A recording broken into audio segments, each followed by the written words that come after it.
السلام عليكم ورحمة الله وبركاته. إن الحمد لله نحمده ونستعينه ونستغفره ونؤمن به ونتوكل عليه ونعوذ بالله من شرور أنفسنا ومن سيئات أعمالنا. من يهده الله فلا مضل له ومن يضلله فلا هادي له. ونشهد أن لا إله إلا الله وحده لا شريك له. ونشهد أن سيدنا ونبينا وحبيبنا مولانا محمد صلى الله عليه وسلم.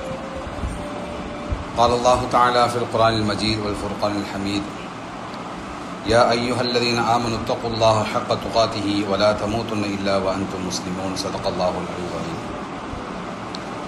எல்லா புகழும் புகழ்ச்சியும் இந்த உலகத்தை படைத்து பரிபாலித்து ரசித்து வரக்கூடிய அல்லாஹ் ஒருவனுக்கு உரித்தாகட்டும்.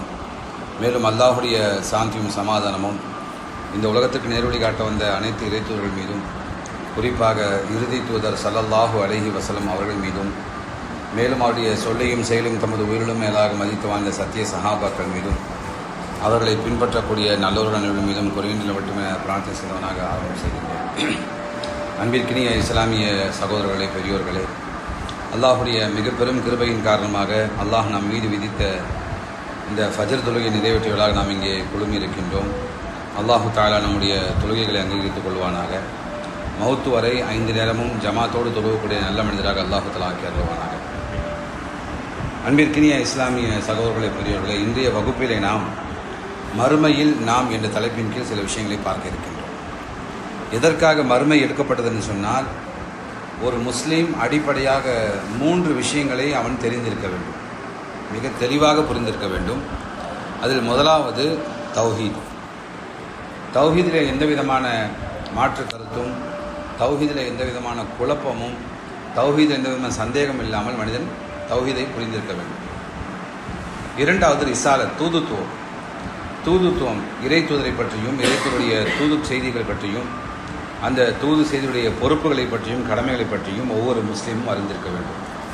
கடைசியாக இறுதியாக ஆகிரத், மறுமையை குறித்து மனிதனுக்கு சற்று கவனக்குறைவு என்ற நாளிலே அதிகமாகிக் கொண்டு நம்மால் பார்க்க முடிகின்றது. ஆகவே மறுமை குறித்து மனிதன் தெரிந்து கொள்ள என்பதற்காக வேண்டி எனக்கும் உங்களுக்கும் உபதேசம் செய்தவனாக அந்த மறுமையை குறித்து நாம் இன்ஷா அல்லாஹ் நாம் இன்று சுருக்கமாக நாம் பார்க்க இருக்கின்றோம், தெளிவாகவும் பார்க்க இருக்கின்றோம்.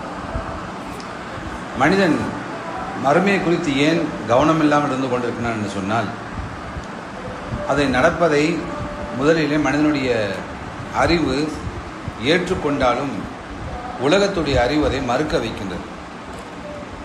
இன்று என்ன கிடைக்கும் நமக்கு? இன்றைக்கி உழைச்சா, இன்றைக்கி வேலை செஞ்சால் நமக்கு சம்பளம் கிடைக்குமா, நம்ம சாப்பிட்டோமா, இன்றைக்கி நம்ம என்ஜாய் பண்ணி வாழ்ந்தோமா, அல்ஹம்துலில்லாஹ் போதும், நாளை பற்றி நாளை பார்த்து கொள்ளலாம் என்பதாக மனிதன் பலவீனமாக கவனக்குறைவாக இருந்து கொண்டிருக்கின்றான். அந்த அடிப்படையில் தான் மறுமையை குறித்து அவனுக்கு எந்த விதமான அச்சமும் கவலையும் இல்லை. ஆனால் இறை நம்பிக்கையாளர்கள் எப்படி இருப்பார்கள் என்று சொன்னால், அவருடைய ஒவ்வொரு செகண்டும் மறுமை குறித்தான் இருந்து கொண்டிருக்கும்.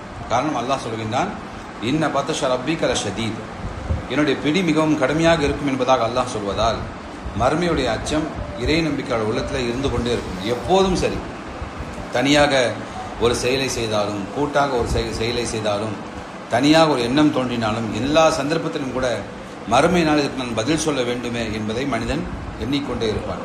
ஏன்னு சொன்னால், மறுமை என்பது மிக ஒரு முக்கியமான ஒரு இடமாக இருந்து கொண்டிருக்கின்றது.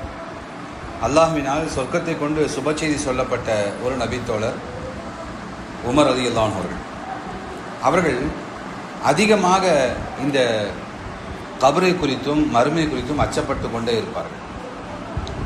அவர்கள் அதிகமாக மன்னரை கண்டு அழுகும் போதெல்லாம் சஹாபாக்கள் கேட்பார்கள், கலீஃபாக்களை, ஏன் மன்னரை கண்டு இவ்வளவு அழுகின்றீர்கள்? சொன்னார்கள், மன்சிலுல் ஊலா, இதுதான் முதல் இடம் என்பதாக சொன்னார்.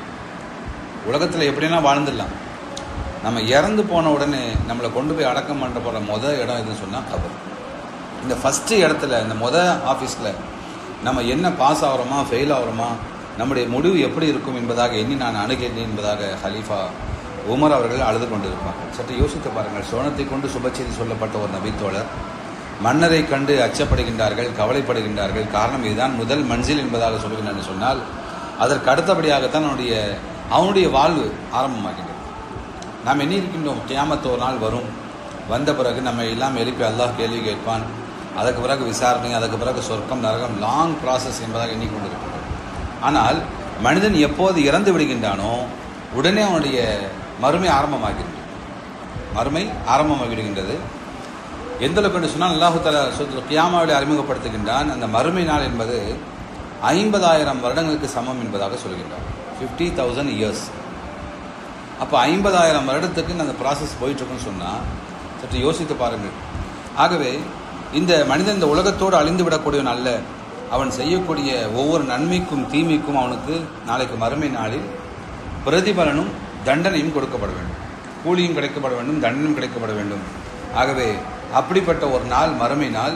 அந்த மறுமை நாளை நம்பக்கூடிய ஒரே சமுதாயம் நம்முடைய இஸ்லாமிய அல்லாஹ்வை நம்பிக்கை கொண்ட தக்வா செய்த சமுதாயமாகத்தான் இருக்கின்றது. இவர்கள் மட்டும்தான் மறுமையை அஞ்சுவார்கள், இவர்கள் மட்டும்தான் மறுமையை பயப்படுகின்றார்கள். அதற்காகத்தான் இந்த உலகத்துடைய வாழ்க்கையை துச்சமாக நினைக்கின்றார்கள். அதே சமயம் இந்த உலகத்துடைய வாழ்வுதான் கதி, இந்த உலகம்தான் நிரந்தரம் என்று சொல்லக்கூடிய உலகாதாயவாதிகள், உலகத்தை விரும்பக்கூடிய மக்கள் உலகத்திலே அவர்கள் தன்னுடைய கவனங்களை செலுத்தி கொண்டிருப்பார்கள். இதனால் நமக்கு என்ன லாபம் கிடைக்கும், இதனால் நம்ம என்ன வீடு கட்ட முடியுமா, இதனால் பணம் கிடைக்குமா, ஒவ்வொரு செகண்டும் அவர்களுக்கு உலகத்தை குறித்தே யோசித்துக் கொண்டிருப்பார்கள்.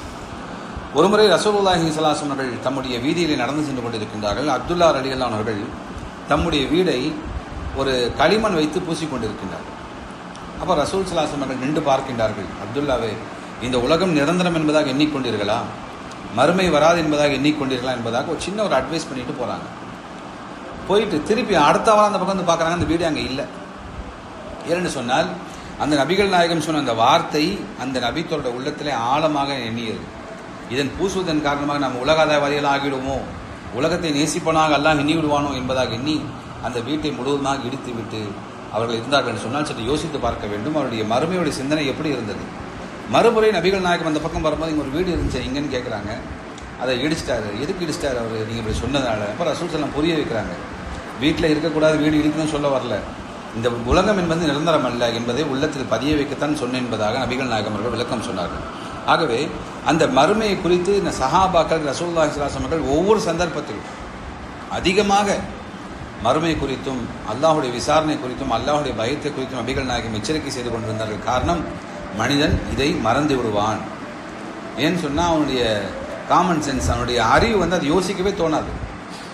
நம்ம உலகத்தை பற்றி நாளைக்கு யோசிப்போம், இறந்து போன பிறகு நம்முடைய குடும்பம் என்ன ஆகும் என்பதை யோசிப்போம், இறந்து போன பிறகு நம்முடைய சொத்து என்ன ஆகும் என்பதாக யோசிப்போம், இறந்து போன பிறகு நம்முடைய வாழ்வு என்ன ஆகும், நான் எதை நோக்கி செல்வேன் என்ற எண்ணம் இன்று மனிதன் கொஞ்சம் கொஞ்சமாக வளர்ந்து கொண்டு வருகின்றான். அதுவும் இந்த காலத்தில் சுத்தமாக அந்த எண்ணமே இல்லை, மறுமை குறித்த எண்ணமே சுத்தமாக இல்லை. ஆகவே மறுமை என்பது மறுமை நாளுடைய மரணம் என்பது மறுமை நாளுடைய தொடக்கம் என்பதை எண்ணிக்கொள்ள வேண்டும்.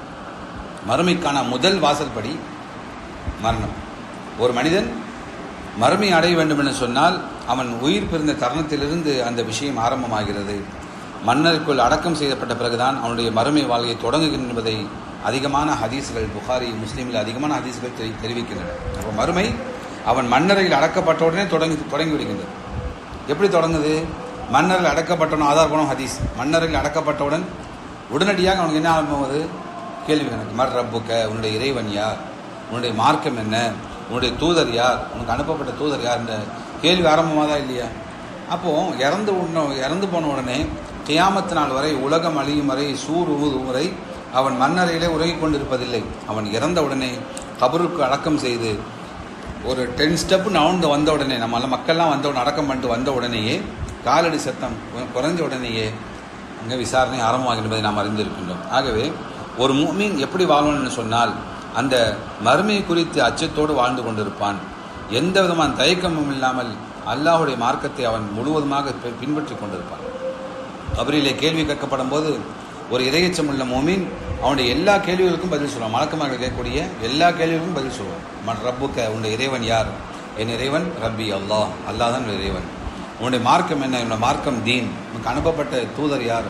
முஹம்மது நபி ஸல்லல்லாஹு அலைஹி வஸல்லம் என்பதாக அவன் சொல்லுவான். அவன் ஃபஸ்ட்டு எக்ஸாம்பிளுக்கு சொன்ன உடனே உடனடியாக அல்லாஹ்விடமிருந்து அவன் கட்டளை வருகின்றது. அடியான உண்மையை கூறிவிட்டான், அவனுடைய சொர்க்கத்துடைய விரிப்புகளை விரித்து கொடுங்கள் என்பதாக சொல்லப்படும். அதே சமயம் யார் இறை மறுப்பாளனாக வாழுகின்றார்களோ, யார் பலவீனமான இறை நம்பிக்கையோடு வாழுகின்றார்களோ, யார் இறையச்சம் இல்லாமல் வாழுகின்றார்களோ, யார் அந்த கேள்விக்கு பதில் சொல்லவில்லையோ, அப்படிப்பட்ட மக்கள் அந்த மலக்குமார்கள் கேள்வி கேட்கும் போதெல்லாம் அவன் ஒவ்வொரு கேள்விகளுக்கும் திணறுவான். இப்போ நம்ம நினைப்போம் ரொம்ப ஈஸியான கொஸ்டின், கஷ்டமான கொஸ்டின், 10 பக்கம் ஞாபகம் இருக்குன்னு அவசியம் இல்லை. 3 கேள்வி ஷார்ட் அண்ட் ஸ்வீட்டாக இருக்குது, நம்ம மறக்க மாட்டோம்னு நினைப்போம். ஆனால் மனிதன் இறந்து போன பிறகு அதை மறந்து விடுவான். மறக்க காரணம் என்னன்னு சொன்னால், அவன் உலகத்தில் எப்படி செயல்பட்டு கொண்டிருந்தானோ அதோட ரிஃப்ளெக்ட் தான் மறுமை கபரில் வரும். அவன் உலகத்தில் அல்லாஹை அஞ்சி வாழ்ந்து கொண்டிருந்தால், உலகத்தில் அல்லாஹுடைய தூதருடைய செயல்களை நம்பி வாழ்ந்து கொண்டிருந்தால் அவன் பதில் சொல்லுவான். ஆனால் உலகத்தில் அவன் எப்போது பார்த்தாலும் அல்லாஹை மறந்த வாழ்க்கை, இணை வைக்கக்கூடிய வாழ்க்கை, நிராகரிக்கக்கூடிய வாழ்க்கையை வாழ்ந்து கொண்டிருந்தால் அவன் திணறுவான். இறுதியிலே அந்த கபர் நரகக்கூலியாக அவனுக்கு மாறிவிடுகின்றது. நவுதுபில்லா, அல்லாஹ் நம்மை காப்பாற்றுவானாக. எல்லா கேள்விகளுக்கும் பதில் சொல்லக்கூடிய நன்மக்களாக அல்லாஹ் தஆலா. இப்போ கபருடைய மவுத்து ஃபஸ்ட்டு, ரெண்டாவது கபருடைய விஷயம் முடிஞ்ச பிறகு மூன்றாவதாக மறுமை நாள், மஹ்ஷர் பெருவழி. அந்த மஹ்ஷர் பெருவழியிலே இஸ்ராஃபில் அவர்கள் சூர் ஊதும் போது மனிதர்கள் அனைவரும் ஒன்று சேர்ந்து எழுப்பப்படுவார்கள். நபிகள் நாயகம் ஸல்லல்லாஹு அலைஹி வஸல்லம் அவர்களும் ஆயிஷா அவர்களும் அறிவிக்கின்றார்கள், மறுமை நாளில் அனைத்து மக்களும் நிர்வாணமாக வெறும் காலோடு வருவார்கள், செருப்பணியாதவர்களாக வருவார்கள் என்பதாக சொல்லப்படும் போது அன்னை ஆயிஷா அவர்கள் கேட்டார்கள், யாரை சொல்ல எப்படி சாத்தியமாகும் இது? எப்படி சாத்தியமாகும்? மறுமை நாளில் ஆண்களும் பெண்களும் நிர்வாணிகளாக, செருப்பணியாதவர்களாக, கத்தனா செய்யப்படாதவர்களாக வருவார்கள் என்பதாக சொல்கின்றீர்களே, ஒருவரை பார்த்து கொள்ள மாட்டார்களா என்று கேட்கின்றார்கள். அப்போ ஆயிஷா அவங்க என்ன செய்றாங்கன்னா, உலகத்தை வச்சு கேட்குறாங்க. உலகத்தில் அப்படி தானே, உலகத்தில் ட்ரெஸ்ஸு போட்டு போனாலே நம்ம ஒத்து பார்க்குறோமா இல்லையா? சில பேர் மறுமை நாள் நிர்வாணமாக இருந்தால் பார்க்க மாட்டாங்கன்னு கேட்கும்போது நபிகள் நாயகம் சொல்கின்றார்கள், மறுமை நாளில் ஒவ்வொரு மனிதனும் அவனுடைய நிலைமை குறித்து அவன் கவலைப்பட்டு கொண்டிருப்பான். அடுத்தவனை பற்றி கவலை அவனுக்கு இருக்காது. அவன் தம்முடைய நிலைமை கருதி கவலைப்பட்டு கொண்டிருப்பான். அடுத்தவர்களை பார்க்க மாட்டான் என்பதாக ரசூலுல்லாஹி ஸல்லல்லாஹு அலைஹி வஸல்லம் சொன்னார்கள் என்று சொன்னால் சற்று யோசித்து பார்க்க வேண்டும். அங்கே நம்முடைய நிலைமை எப்படி இருக்கும் என்பதை யோசித்து பார்க்கணும். பக்கத்தில் யார் நிற்கிறா நமக்கு தெரியாது, முன்னாடி யார் நிற்கிறா அதை பற்றி கவலை நமக்கு எதுவுமே இல்லை. யார் நின்றாலும், நிர்வாணமாக இருந்தாலும் சரி, யார் நின்றாலும் சரி, அதை மனிதன் கவனிக்கவே மாட்டான். என்னுடைய முடிவு எப்படி இருக்குமோ என்பதாக யோசித்து கொண்டிருக்கும். ஆகவே அப்படிப்பட்ட ஒரு பயங்கரமான ஒரு நாள் என்பதாக தம்முடைய மனைவி ஆயிஷா ரலியல்லாஹு அன்ஹா ரசூலுல்லாஹி ஸல்லல்லாஹு அலைஹி வஸல்லம் அவர்கள் விளக்கமாக சொன்னார்கள். ஆக அந்த மறுமை நாளில் சூரியன் நம்முடைய தலைக்கு நெருக்கமாக கொண்டு வரப்படும். மனிதன் வேர்வையிலே மூழ்கி கொண்டிருப்பான். எந்த அளவுக்கு வேர்வையிலே மூழ்கி கொண்டிருப்பான் என்று சொன்னால், அவனுடைய பாவத்துக்கு தக்க அவன் மூழ்கி கொண்டிருப்பான். சில பேர்கள் கணுக்கால் வரை, சில பேர்கள் முட்டுக்கால் வரை, சில பேர்கள் இடுப்பு வரை என்பது ரசூலுல்லாஹி ஸல்லல்லாஹு அலைஹி வஸல்லம் சொல்லிக்கொண்டே வந்து சில பேர் காது வரை, மூக்கு வரை என்றெல்லாம் சொன்னார்கள். ஆக அந்த வேர்வையிலே மூழ்கி கொண்டிருப்பான் என்று சொன்னால் அவன் எந்த அளவுக்கு அல்லாஹுடைய அச்சத்தை உள்ளத்திலே கொண்டு வர வேண்டும் என்பதை யோசித்து பார்க்க வேண்டும். அந்த மறுமை நாளில் அல்லாஹுடைய அரசனுடைய நிழல் தவிர வேறு நிழல் ஏதும் இருக்காது. அப்படிப்பட்ட நாளில் மனிதன் வெயிட்டிங்கில் இருப்பான். அவனுடைய கொஸ்டின் எப்போ வருதோ அப்போ தான் போக முடியும். அது வரைக்கும் என்ன செய்வான்னு சொன்னால் அந்த நிழல் கிடைக்காத அந்த மறுமை நாளில் அவன் வேர்வையிலே மூழ்கி கொண்டிருப்பான். அல்லாஹு தஆலா அப்படிப்பட்ட நாளில் அரசனுடைய நிழல் கிடைக்கக்கூடிய நல்ல மக்களாக அல்லாஹு தஆலா நம்மை ஆக்கி அருள்வானாக. அதற்கு பிறகு அல்லாஹுடைய விசாரணையும் கேள்வியும் ஆரம்பமாகும். மறுமை நாளில் மிக கடுமையாக இருக்கும். கேள்வி கணக்கு என்பது மிக கடுமையாக இருக்கும். எந்த அளவுக்குன்னு சொன்னால் ரசூலுல்லாஹி ஸல்லல்லாஹு அலைஹி வஸல்லம் சொன்னார்கள், அல்லாஹுக்கும் அவனுக்கும் மத்தியில் ஒரு டிரான்ஸ்லேட்டர் கூட இருக்க மாட்டாங்க. அவன் நேரடியாக அல்லாஹுடன் அவனுடைய கேள்விக்கு அவன் பதில் சொல்ல வேண்டும். மொழிபெயர்ப்பாளர்கள் யாரும் இருக்க மாட்டார்கள்.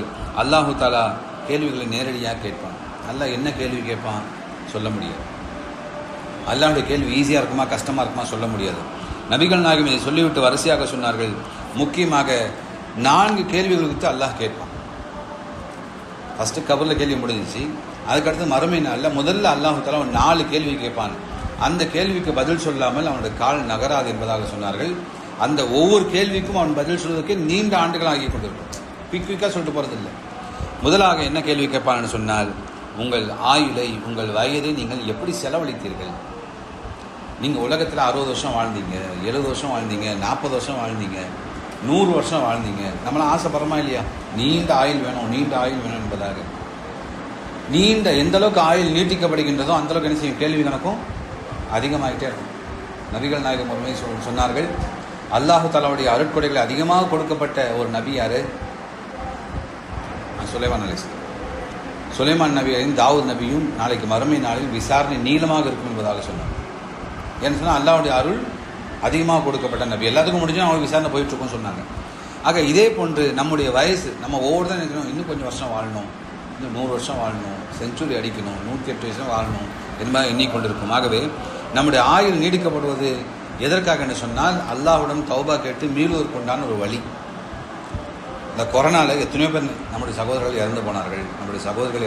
அல்லாஹ் அவர்களை மன்னிப்பானாக. அல்லாஹ் அதை விட்டு நம்மளை காப்பாற்றிருக்கான். ஏன்னு சொன்னால் நாம் அல்லாஹ்விடம் தௌபா செய்வதற்குண்டான ஒரு சான்ஸ் அல்லாஹ் கொடுத்துக்கிட்டே இருக்கான். அவங்க நினச்சிருப்பாங்களா கொரோனாவில் இறந்து போன நினச்சிருப்பாங்களா? இருந்தாலும் அல்லாஹு தாலா அவங்களுடைய மௌத்து முடிந்து விட்டது, அவனுடைய வாழ்க்கை முடிந்து விட்டது. நமக்கு அல்லாஹு தாலா நம்ம ஆயிலை கொடுத்துட்டேன்னு சொன்னால் அந்த ஆயிலை நீங்கள் எப்படி செலவழிக்கணும் என்பதை விசாரிப்பான். இரண்டாவது, உங்களுடைய இளமை பருவத்தை நீங்கள் எப்படி யூட்டிலைஸ் பண்ணீங்க, இளமையாக இருக்கும்போது நீங்கள் எப்படி செயல்பட்டீர்கள். மூன்றாவதாக, எப்படி சம்பாதித்தீர்கள், உங்கள் பணங்காசுகளை எப்படி சம்பாதித்தீர்கள். நான்காவதாக, எப்படி செலவழித்தீர்கள் என்பதாக கேள்வி கேட்பான். மேலும் நீங்கள் கற்ற கல்விக்கு நீங்கள் என்ன செயல்பட்டீர்கள். இப்படிப்பட்ட கேள்விகளை கேட்கும்போது இந்த ஒவ்வொரு கேள்விகளுக்கும் அவன் பதில் சொல்வதற்கு நீண்ட காலமாகும். அப்போ மனுஷன் என்ன செய்வான்னு சொன்னால், உலகத்தில் பேசுவதை போன்றே என்ன செய்வான், பொய்யை பேசுவான். அவனுக்கு அப்படியே பழக்கமாயிடுச்சு இல்லையா, உலகத்தில் பேசுவதை போன்று அவன் பொய்யை பேசிக் கொண்டிருப்பான். அப்போ அல்லாஹ் சொல்கின்றான், அல்யோம நஹ்திமு அலா அஃப்வாஹிஹிம் வ துகல்லிமுனா ஐதீஹிம். அவனுடைய வாய்க்கு நாம் முத்திரை வைத்து விடுவோம், அவனுடைய கரங்களை நாம் பேச வைப்போம் என்பதாக அல்லாஹ் சொல்கிறான். அப்போ நம்முடைய கை, கால், நம்முடைய தோல் முதல் கொண்டு என்ன செய்யும், அல்லாஹ்விடம் பேசும். எப்படி பேசும்? நம்மளை மாதிரி பொய் பேசுமா? பொய் பேசுமா?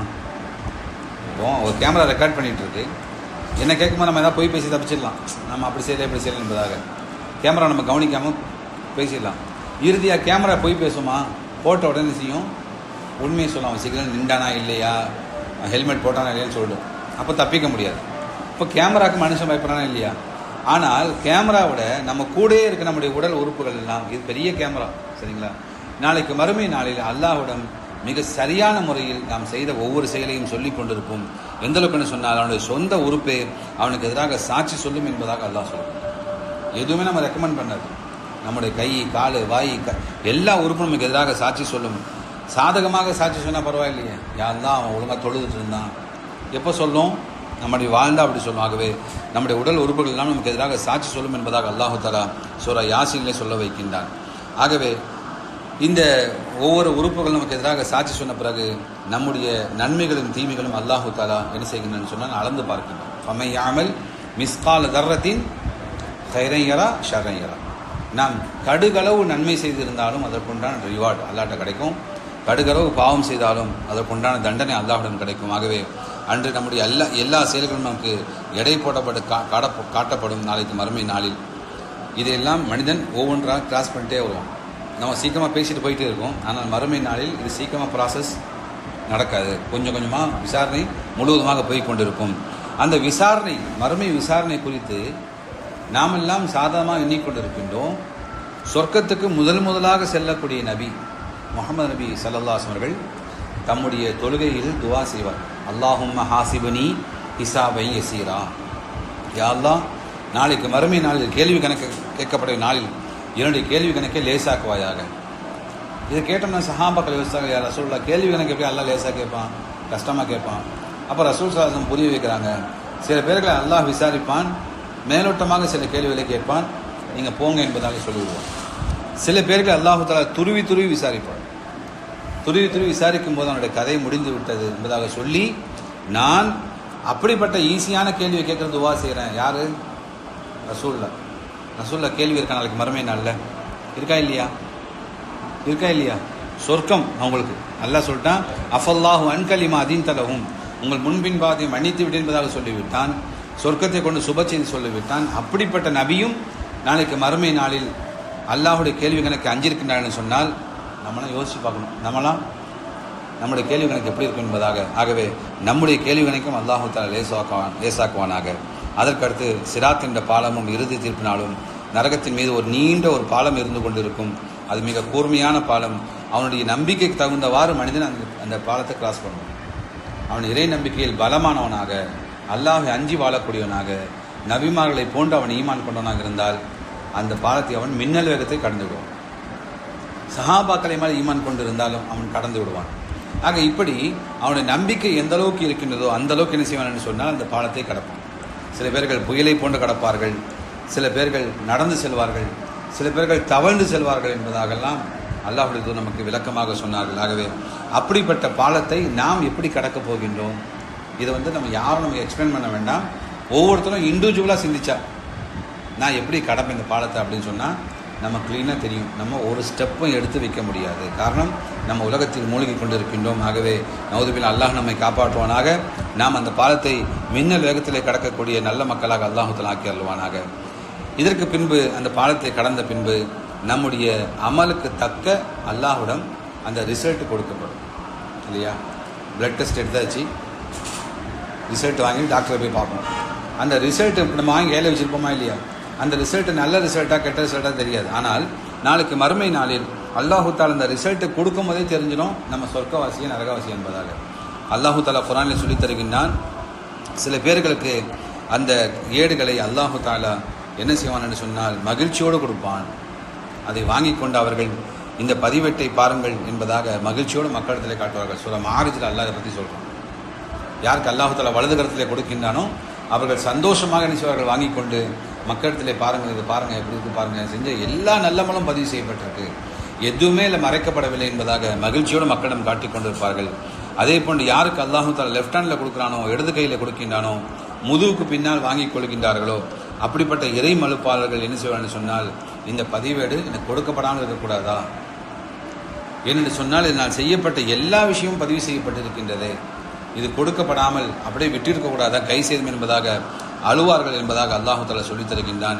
ஆகவே நாம் வலது கையினால் பெறக்கூடிய மகிழ்ச்சியான மக்களாக அல்லாஹு தாலா ஆக்கி அருள்வானாக. அதற்கடுத்து என்ன செய்யணும்னு சொன்னால் ஹவுலுல் கௌசர் தடாகம். அந்த ஹவுலுல் கௌசர் தடாகத்திலே தண்ணீர் அருந்தக்கூடிய ஒரு பாக்கியம். யாருக்கு ரசூலுல்லாஹி ஸல்லல்லாஹு அலைஹி வஸல்லம் கரங்களால் தண்ணீர் கிடைக்கின்றதோ அவர்களுக்கு மிக தண்ணீர் தாகமே எடுக்காது. அந்தளவுக்கு ஒரு நல்ல ஒரு தண்ணீரை ரசூலுல்லாஹி ஸல்லல்லாஹு அலைஹி வஸல்லம் கொடுப்பார்கள். சில பேர்களை ரசூலுல்லாஹி ஸல்லல்லாஹு அலைஹி வஸல்லம் சஹாபாக்கள் சொன்னார்கள், அந்த வரிசையில் சில பேர்களை மலக்குமார்கள் துரத்தி விடுவார்கள், இந்த லைனில் நீங்கள் வரக்கூடாது போங்க என்பதாக. உடனே நான் கேட்பேன், ரசூல் ஸல்லல்லாஹு அலைஹி வஸல்லம் சொன்னால் நான் கேட்பேன், ஏன் அவங்க துரத்துறீங்க, அவங்களும் முஸ்லீம் தானே?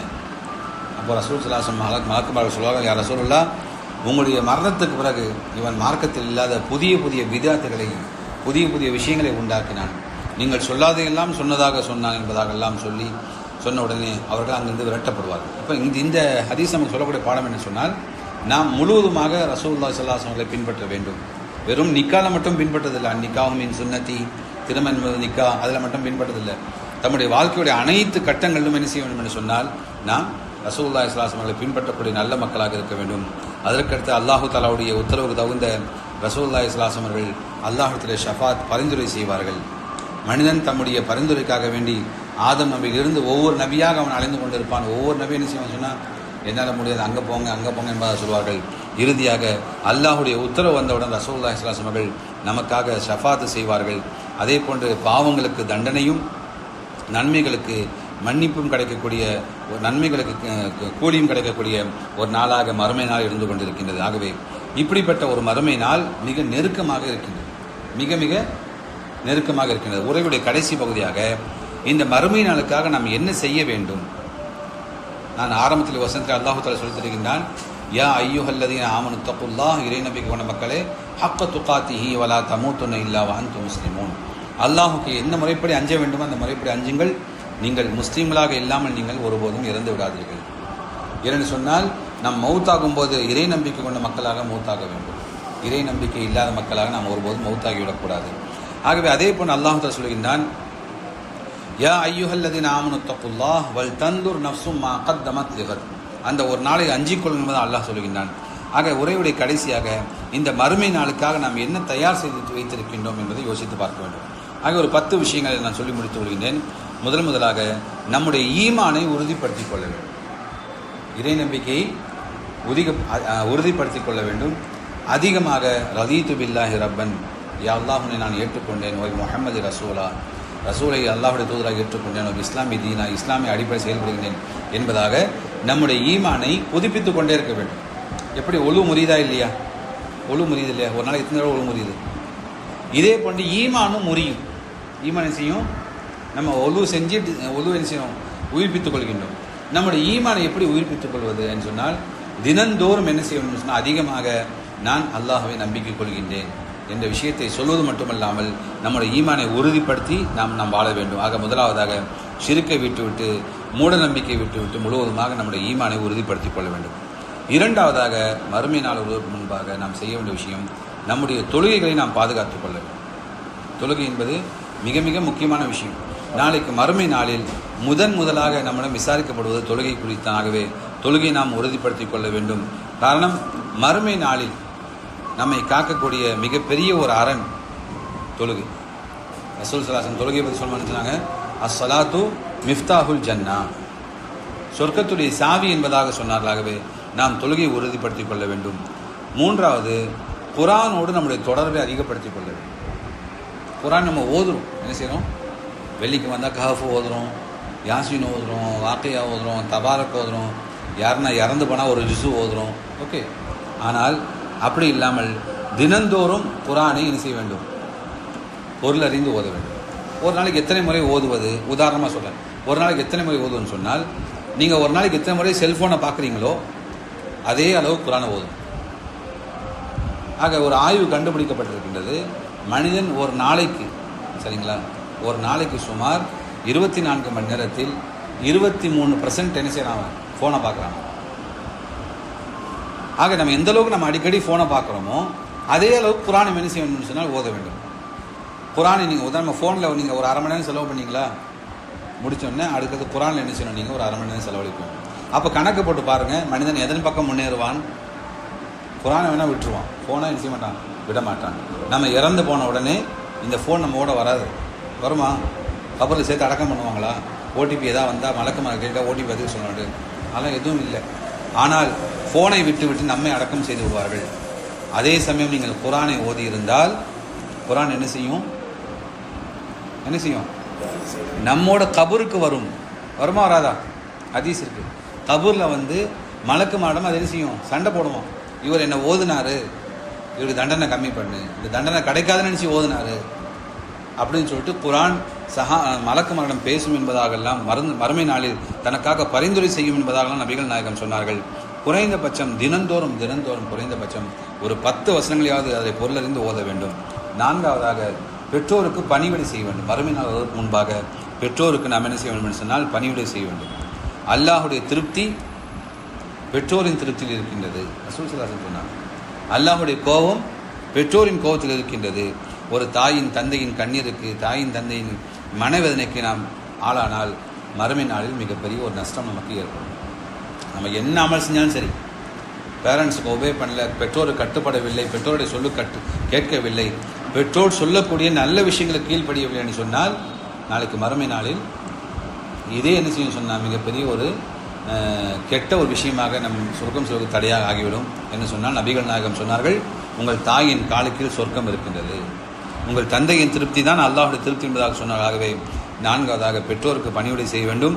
அதே சமயம் நமக்கு பெற்றோர்கள் இல்லை என்று சொன்னால், நம்முடைய பெற்றோர்கள் இறந்து விட்டார்கள் என்று சொன்னால், நாம் அவர்களுக்காக அல்லாஹும்ம குஃபிர் லனா வலஹு என்ற துவாவை அதிகமாக செய்து கொண்டே இருக்க வேண்டும். இப்போ நமக்கு பிரச்சனை இல்லை என்பதாக ஒதுங்கிக் கொள்ளக்கூடாது. பெற்றோர் உயிரோடு இருந்தால் பெற்றோருக்கு பணிவிடை செய்ய வேண்டும், பெற்றோருடைய துவாவை பெற வேண்டும். பெற்றோர்கள் இல்லை என்று சொன்னால் பெற்றோருக்காக துவா செய்ய வேண்டும். என்ன துவா? அல்லாஹும்ம குஃபிர் லனா வலஹு, யா அல்லாஹ் அவர்களை மன்னிப்பாயாக என்ற துவாவை நாம் செய்ய வேண்டும்.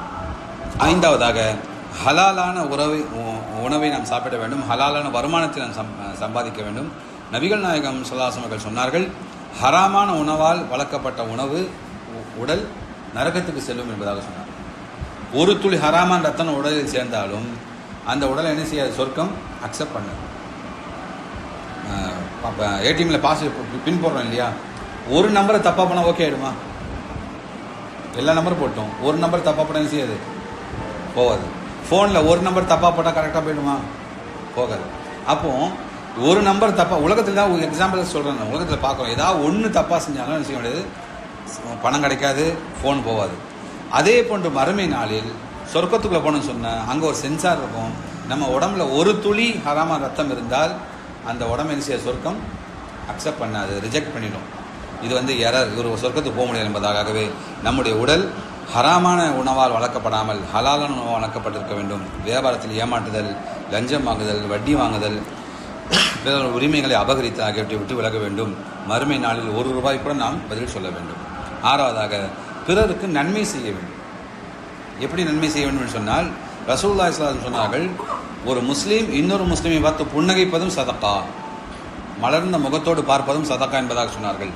நல்ல வார்த்தை பேசுவது சதக்கா என்பதாக சொன்னார்கள். பசித்தவனுக்கு உணவளிப்பதும், தாகித்தவனுக்கு தண்ணீர் கொடுப்பதும், ஒரு மாணவனுக்கு கல்வி கற்றுக் கொடுப்பதும் இதெல்லாம் மறுமைக்கான இன்வெஸ்ட்மெண்ட், முதலீடு என்பதாக இஸ்லாம் நமக்கு சொல்லித் தருகின்றது. 7வதாக நாவை பாதுகாக்க வேண்டும், பொய் பேசுவது, புறம் பேசுவதை விட்டு விலக வேண்டும். யார் மறுமையும் அல்லாஹ்வையும் நம்புகின்றார்களோ அவர்கள் பேசினால் நல்லதை பேசட்டும் அல்லது மௌனமாக இருக்கட்டும் என்பதாக ரசூலுல்லாஹி ஸல்லல்லாஹு அலைஹி வஸல்லம் சொன்னார்கள்.